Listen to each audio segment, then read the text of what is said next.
এটাই হলো সেই মন্দির, যেই মন্দিরটা আমি দেখতে আসছিলাম। হয়তো মন্দির বন্ধ আছে, তাই ভিতরে আর যাবো না, এখান থেকেই ভক্তি করে চলে যাব।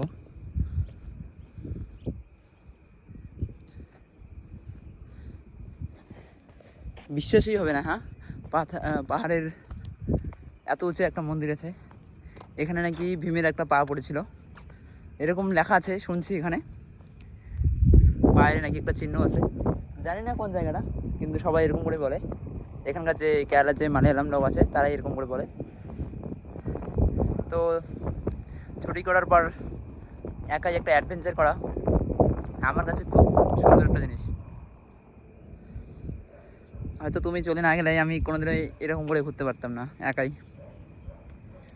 Thanks to leave me alone. যেখানেই থেকো ভালো থেকো।